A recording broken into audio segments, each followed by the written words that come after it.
जय हिंद। आज के इस वीडियो में इस पैराग्राफ के एक एक वर्ड, एक एक लाइन का अर्थ लिखकर ग्रामर पोर्शन को शामिल करते हुए बताने वाला हूं, क्योंकि मेरा मानना यह है कि जब किसी विषय वस्तु को आप इस तरीके से पढ़ते हैं तो चीज़ें आपको बेहतर तरीके से समझ में आ जाती हैं। एक तो आप तमाम चीज़ों को एक स्टोरी से रिलेट कर रहे हैं तो कंटेंट इंटरेस्टिंग बन जाता है, इससे सीखने का जो लेवल है और बेहतर हो जाता है। तो इसी के साथ आप कर दीजिए वीडियो को लाइक, चैनल को सब्सक्राइब और मैं करता हूं शुरू। टॉपिक का नेम है सुभी अ ग्रीडी गर्ल। सुभी एक लड़की का नाम है और ग्रीडी यहाँ पर जो आया हुआ है ये क्या है, एक एडजेक्टिव है। ग्रीडी इसका मतलब होता है लालची। तो इस तरीके से टॉपिक का पूरा नेम होगा सुभी एक लालची लड़की। सुभी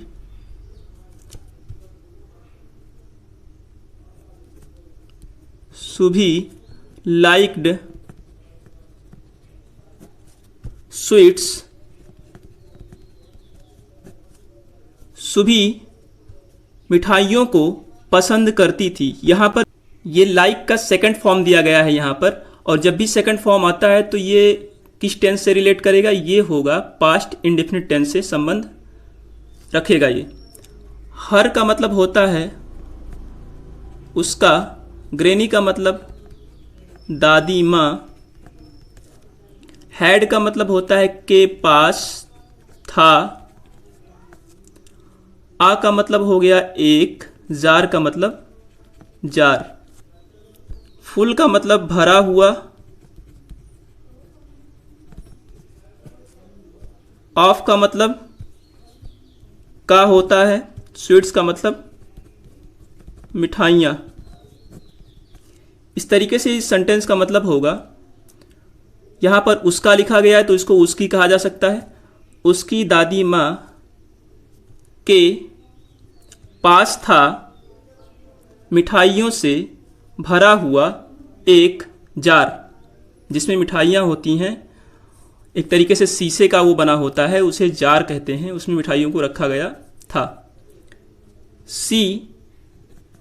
सी gave Subhi one sweet at a time. She का मतलब हो जाएगा वह, गेव का मतलब होता है दिया करती थी। अब यहाँ पर ये गिव का क्या है, सेकंड फॉर्म है। गिव का सेकंड फॉर्म। सुभी अपने आप में एक नेम है।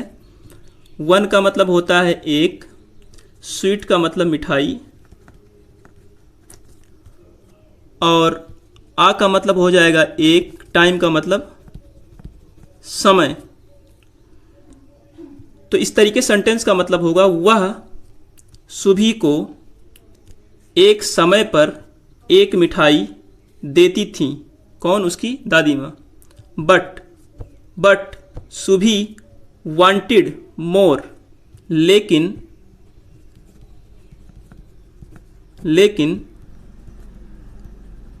सुभी वांटेड, ये वांट्स का क्या है, वांट का सेकंड फॉर्म है। वांट का मतलब होता है चाहना, वांटेड का मतलब चाहती थी। मोर का मतलब हो जाएगा ज़्यादा। लेकिन सुभी ज़्यादा चाहती थी। क्या? मिठाइयों को ज़्यादा चाहती थी। सी का मतलब वह हो जाएगा, और सी क्या है, एक प्रोनाउन है जो कि नाउन के स्थान पर यूज़ होता है। यानी कि यहाँ पर देखिए सुभी नाम दिया गया, अब सुभी को बार बार यहाँ पर रिपीट नहीं किया जा रहा है, उसके स्थान पर प्रोनाउन को यूज़ कर लिया गया है।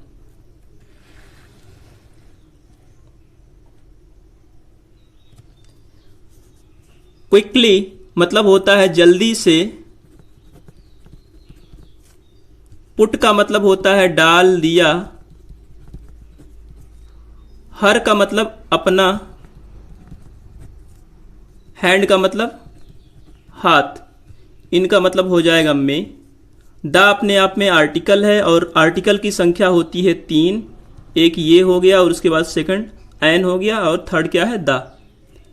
जार, जिसमें चीज़ों को रखा जाता है वही होता है जार। ऑफ का मतलब का। इसको ऑफ नहीं पढ़ा जाता, इसको औ पढ़ा जाता है। स्वीट्स का मतलब होता है मिठाइयाँ।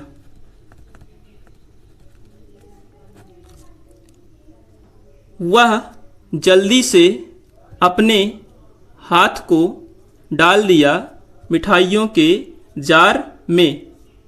किसने डाल दिया? सुभी ने, क्योंकि वह ज़्यादा मिठाइयों को चाहती थी इसलिए।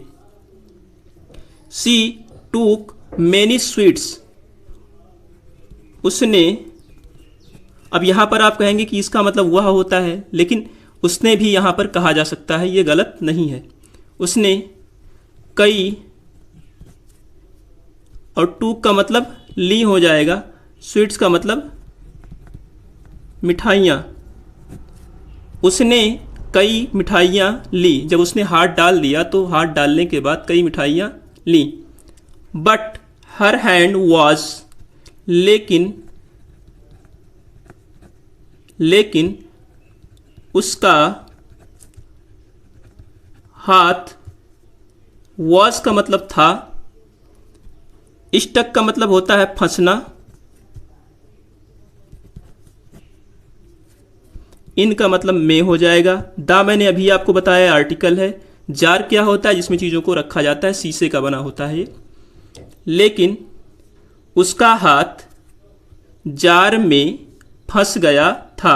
अब यहाँ पर वॉज यूज़ किया गया है, तो ये हेल्पिंग वर्ब वॉज आया है, तो ये किस सेंटेंस किस टेंस से रिलेट करेगा? ये होगा पास्ट टेंस से। सी कुडंट, इसको पढ़ा जाता है कुडंट।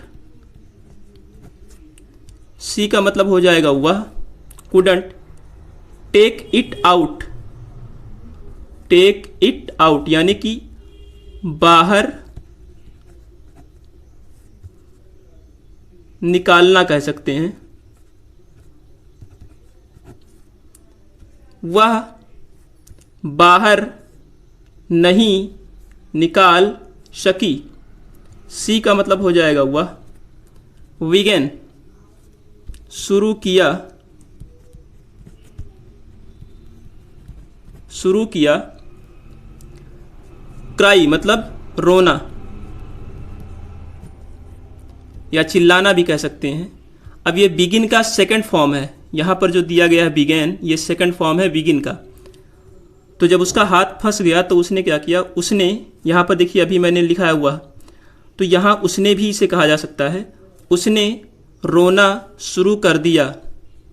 ओह, ओह का मतलब अरे होता है। What shall I do? मैं क्या करूँगी। What का मतलब क्या, shall गा और गी इसके सेंस में आता है, और ये फ्यूचर का हेल्पिंग वर्ब एक तरीके से है, इसको आपको ध्यान हमेशा रखना है। आई का मतलब होता है मैं, डू का मतलब करना, तो पूरे सेंटेंस का मतलब होगा अरे मैं क्या करूँगी।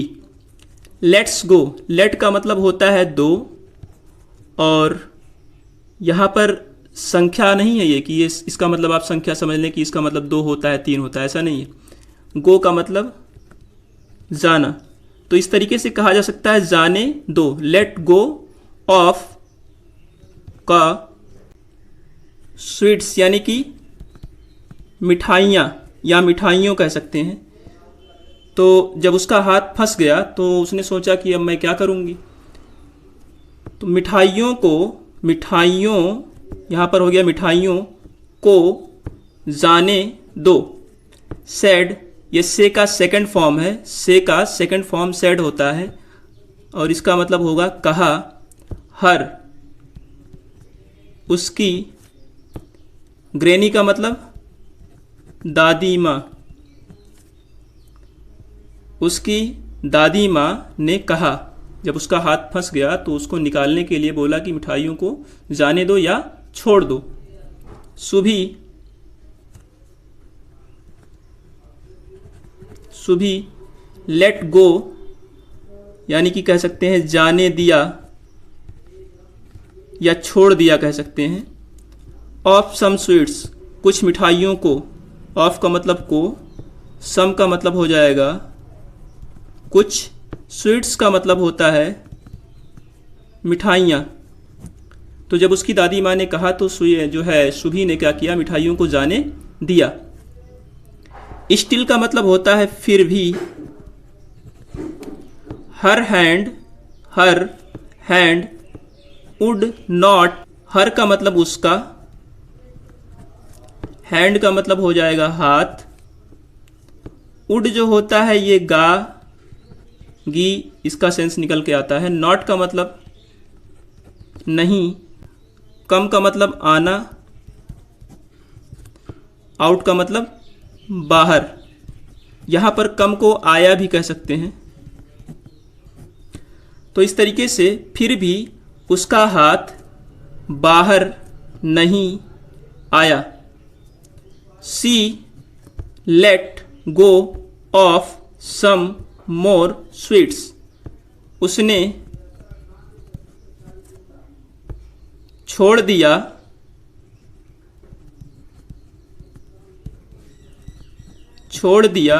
ऑफ का मतलब को, सम का मतलब हो जाएगा कुछ, मोर का मतलब ज़्यादा, स्वीट्स का मतलब मिठाइयों को।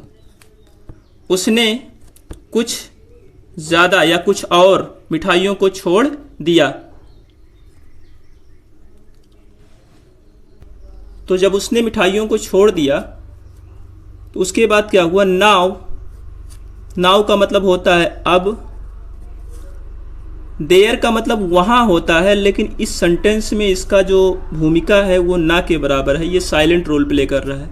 वॉज का मतलब हो जाएगा था, वनली का मतलब केवल या फिर हो जाएगा मात्र, वन का मतलब हो जाएगा एक, इन का मतलब में, हर का मतलब उसका, हैंड का मतलब हाथ। अब उसका हाथ, या कह सकते हैं अब उसके हाथ में केवल एक था। क्या था भाई, मिठाई। हर का मतलब हो जाएगा उसका, hand came out of the jar easily, उसका हाथ आसानी से जार के बाहर आ गया। तो हैंड का मतलब हो जाएगा हाथ, केम का मतलब आ गया, और ये कम का सेकंड फॉर्म है, इसका बेस फॉर्म होता है कम। आउट का मतलब बाहर, ऑफ का मतलब का, द आर्टिकल है, आर्टिकल की संख्या 3 होती है, जार जिसमें मिठाइयों को रखा गया था, इजीली मतलब सरलता से। अब इजीली को अगर आप थोड़ा ध्यान देंगे तो पाएंगे कि ये किसके बारे में कुछ बोल रहा है। क्या हाथ उसका सरलता से आया है या कठिनाई से आया है? तो इसका मतलब ये है कि वर्ब के बारे में ये कुछ बता रहा है। तो जब वर्ब के बारे में कुछ बताएगा तो ये जो है कौन सा पार्ट ऑफ स्पीच होगा, ये होगा एडवर्ब होगा। जब भी वर्ब के बारे में कुछ एड ऑन होगा तो जो शब्द एड ऑन करेगा वही क्या कहलाएगा, एडवर्ब कहलाएगा। तो ये क्या है, ये एडवर्ब है। सी बिगेन टू स्माइल, उसने मुस्कुरा दिया, और लुक्ड एट हर ग्रैनी, और अपनी दादी माँ की ओर देखा। सी का मतलब हो जाएगा हुआ, बिगेन का मतलब शुरू किया,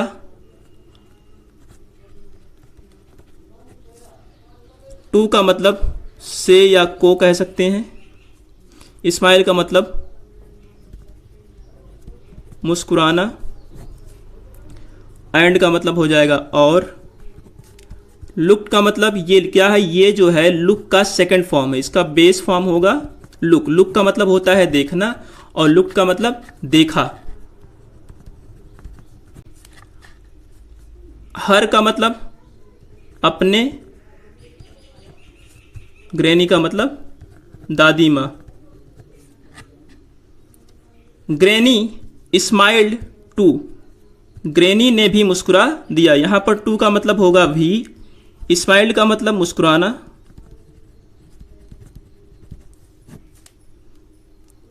अब चूंकि यहां पर स्माइल दिया गया इसलिए क्या हो जाएगा, मुस्कुरा दिया। उसकी दादी माँ ने भी मुस्कुरा दिया। सुभी सेड, ये से का सेकंड फॉर्म है, तो पूरा अर्थ होगा इसका सुभी ने कहा। सेड का मतलब कहा। और जब किसी के द्वारा कही गई बात को कहीं पर लिखते हैं तो उसको कॉमा, इन्वर्टेड कॉमा में लिखते हैं। जैसे यहाँ पर देखिए, ये कॉमा हो गया और ये इन्वर्टेड कॉमा। तो यहाँ से शुरू करेंगे उनके कथन को, उसके बाद जहाँ पर उनका कथन समाप्त होगा फिर उसको इन्वर्टेड कॉमा में क्लोज कर देंगे। तो सुभी ने कहा, now I will take only one at a time. अब मैं लूँगी केवल एक समय में। तो नाउ का मतलब अब, आई का मतलब मैं, विल का मतलब यहाँ पर हो जाएगा गा या फिर गी। टेक का मतलब होता है लेना। ओनली का मतलब केवल या फिर कह सकते हैं सिर्फ कह सकते हैं। वन का मतलब एक, और उसके बाद एट अ टाइम, एक समय कह सकते हैं। तो इस तरीके से अब यहाँ पर देखिए, जो मैंने आपको बताया था कि उसके द्वारा कहे गए कथन को जब लिखा जाएगा, यहाँ से ले करके यहाँ तक उसके द्वारा कथन कहा गया है। तो देखिए यहाँ से कॉमा, इनवर्टेड कॉमा यूज़ किया गया। उसके बाद लास्ट में जब सेंटेंस पूरा हुआ है तो उसके बाद यहाँ पर भी इनवर्टेड कॉमा का यूज़ किया गया है। तो इस तरीके से ये जो स्टोरी थी, इसके माध्यम से आपने कुछ ग्रामर से रिलेटेड शब्द को सीखा होगा और ट्रांसलेशन को अच्छे तरीके से सीखा होगा। तो आप कमेंट सेक्शन में ज़रूर बताएं कि इसमें कौन सा वर्ड आपको बहुत अच्छा लगा, और साथ ही इस वीडियो के लिंक को और लोगों के साथ शेयर करें ताकि वे भी कुछ बेहतर सीख सकें। धन्यवाद।